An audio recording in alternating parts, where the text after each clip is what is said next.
Welcome to Project Zero Dawn. I am General Harris, Chairman of the Joint Chiefs of Staff of the United States of America. I'm sure you've heard the rumors that Zero Dawn is a top-secret superweapons program, the technological miracle that will save us from the Pharaoh Plague, if Operation Enduring Victory can hold off the robots long enough. The reason I'm sure you've heard the rumors is that I'm the one who spread them, and they are all lies. Zero Dawn is not a superweapons program, and it will not save us. Nothing will save us. And here's why. By the time the glitch was noticed, it was already too late. Nothing could stop the Pharaoh Plague. Nothing can. Its robots will continue to replicate and devour the biosphere. Life on Earth will be destroyed. Our planet reduced to a barren sphere. Global extinction is inevitable. No matter how many we kill, the robots just keep exponentially making more. If we had their deactivation codes, we could shut them all down, the entire swarm.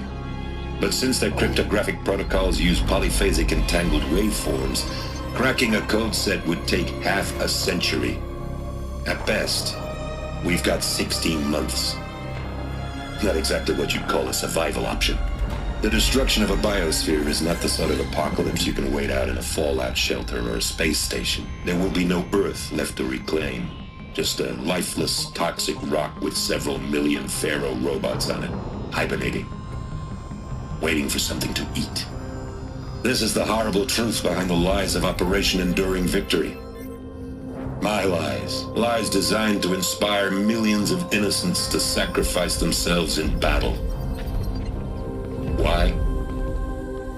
One reason. To buy time for you and the work you will do here. Zero Day, the day that life on Earth ceases to exist, is coming fast. It cannot be stopped. The hope of Zero Dawn is that something new might come after. But I will leave it to Elizabeth Sobek to shine that thin ray of light into the darkness. Harris, out.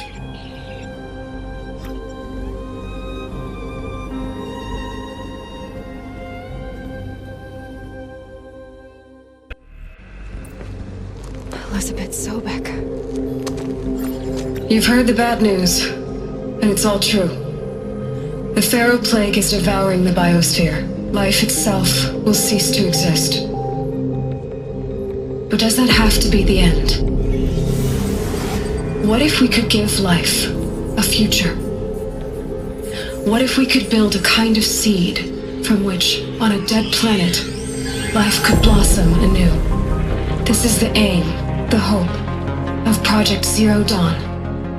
To create a super-intelligent, fully automated terraforming system and bring life back from lifelessness. What would such a system require? At its core, it would need a true AI, fully capable of making the trillions of decisions necessary to reconstitute the biosphere. An immortal guardian, devoted to the reflourishing of life. We call it Gaia. Mother Nature as an AI. But that's just the core of the system.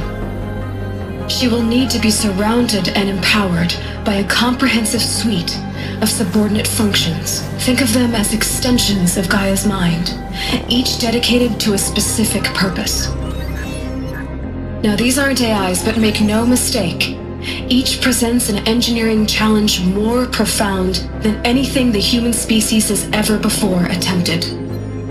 Hardware that preserves and then gestates the billions of seeds and embryos from which life will be reborn. The construction of underground facilities to hold it all. And that's just the start. We don't have to build the entire system. The beauty of a fully automated terraforming system is that it can build itself. Now, over the days to come, you'll learn how all these functions, all these pieces that you'll be working on, fit together. How we'll race the clock to execute our harvest initiatives, write the software, build the tech and the facilities.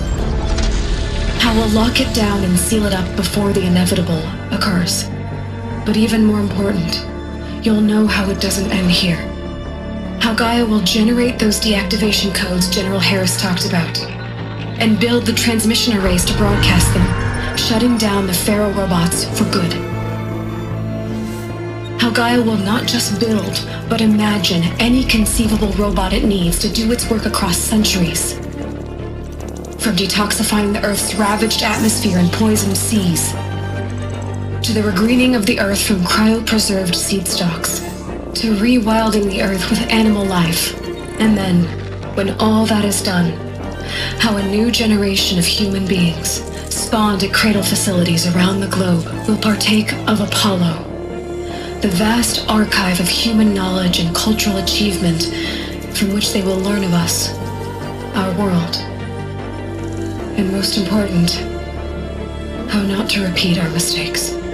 It's not an impossible dream. It is within our grasp if we work tirelessly and stop at nothing to achieve it. We can't stop life from ending. But if you will help me, help Gaia, we can give it a future. Join me and help make that future real.